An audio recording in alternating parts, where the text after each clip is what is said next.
Hey guys, so I get a lot of requests to sort of talk in detail about my primary MOS in Special Forces, which was an 18 Echo.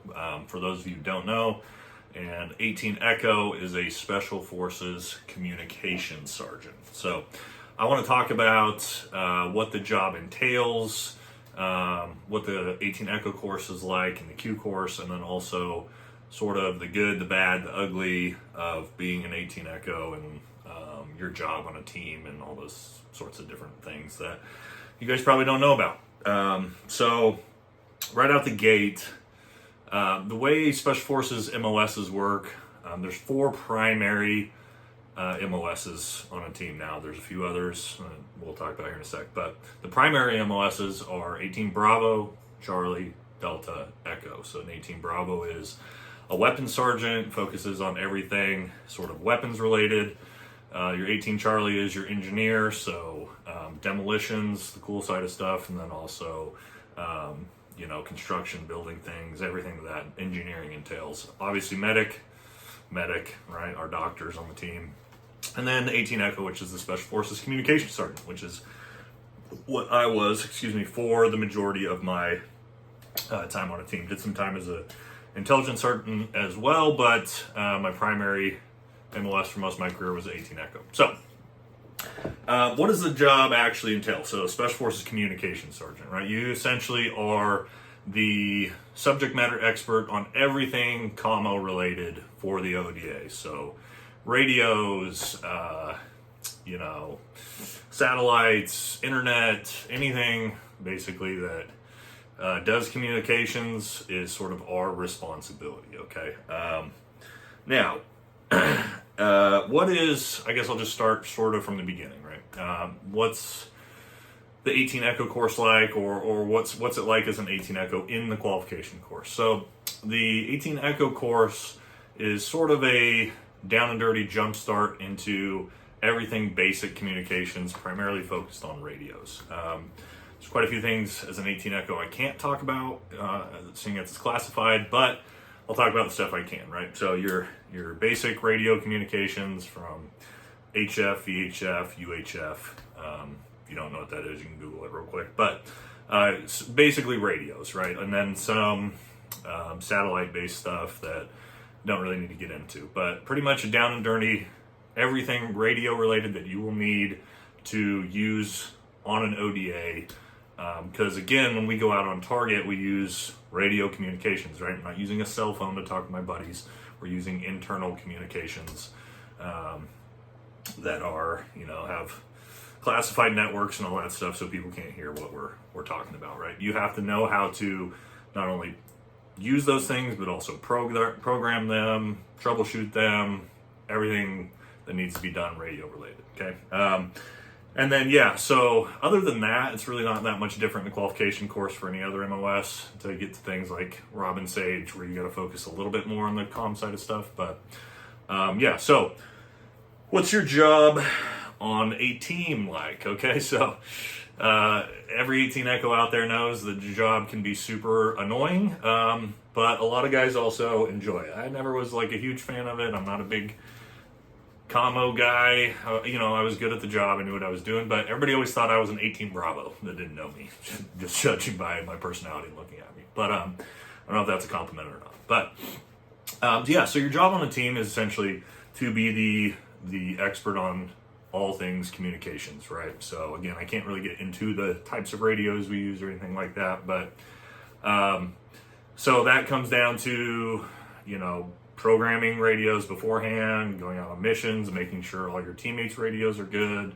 making sure they have all the right stuff in the radio they're required to have to make comms. If you've seen movies like Lone Survivor, where there was some whoopsies made on the commo side of things that they don't show in that movie, it can have catastrophic fallout for the entire ODA if you go out and you can't make comms back to hire or aircraft or all those things. So it's a super important job to make sure you're doing correctly, to make sure your ODA is staying on track and you're not going out there in a situation where you're going to end up getting a bunch of people killed. So so that's the obvious side of things, right? The radios, satellite communications, all that. Well, what are some of the other things you have to deal with? Okay, so unfortunately on an ODA, what everyone else seems to think is that anything that takes batteries or has a power to it is automatically in 18 Echo's field of expertise, right? When the printer doesn't work in the office, they expect me to be able to troubleshoot and fix that, right? Same thing with, the team sergeant can't get his emails to send, right? Where's the 18 Echo, right? Like, I have any idea how to troubleshoot stuff like that. But that's just kind of part of the deal as an 18 Echo that you have to deal with. Every MOS has kind of stuff that sucks that you have to do. That's the big one with the 18 Echo, right? You're responsible for making sure batteries to everything across the equipment is always brought out with you or on target. I remember learning that lesson on my first ODA. We were out training and 18 Bravo asked, hey, do you have batteries for one of the sniper scopes? Weird austere battery. And I was like, no, why would I have that? And I got my ass chewed for not having batteries to his scope, right? Because everything battery related is an 18 Echo's job, whether that's true or not. Okay, so that's kind of the side of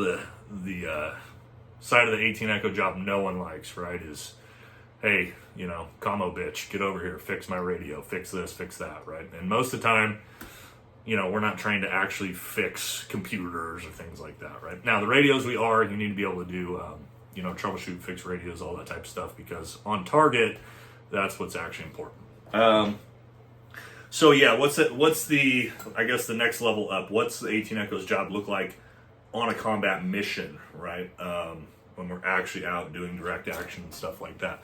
So to be honest, right, in Special Forces, every MOS is secondary. Your primary MOS is you're an operator or shooter first, always, right? Medic, engineer, commo guy, that comes second. So on target, you are like everyone else. You are an operator, you are a shooter, right? So really, all of the 18 Echo legwork is done beforehand, right? Getting all the radios prepped, ready, working, commo checks to make sure when we head out the door, my job is essentially done, right? Now, it never works out that way.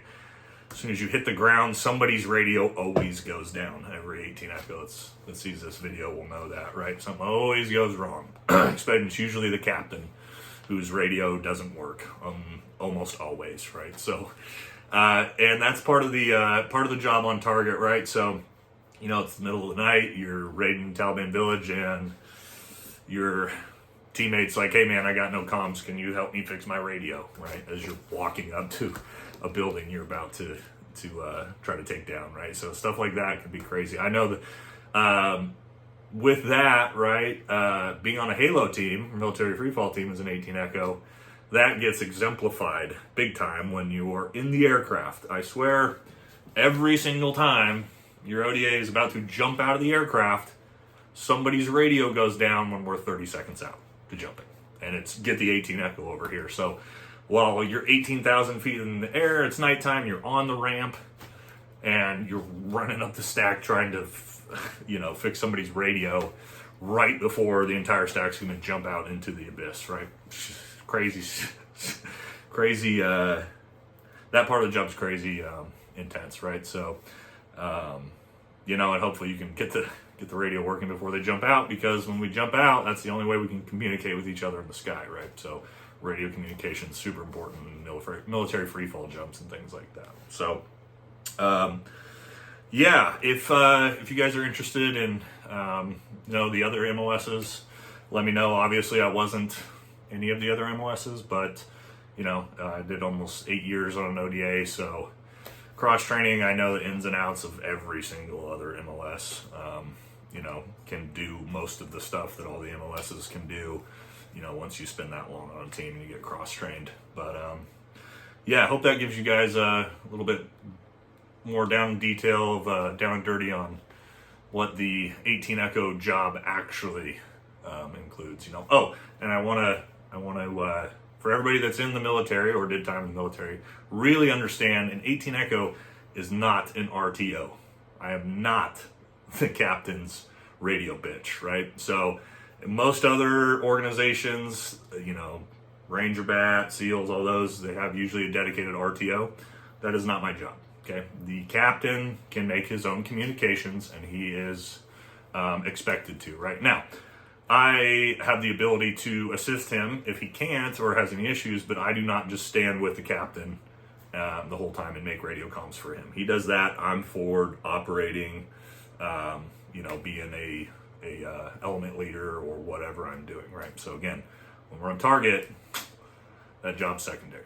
All right, guys, so hope you enjoyed that, and see you in the next one.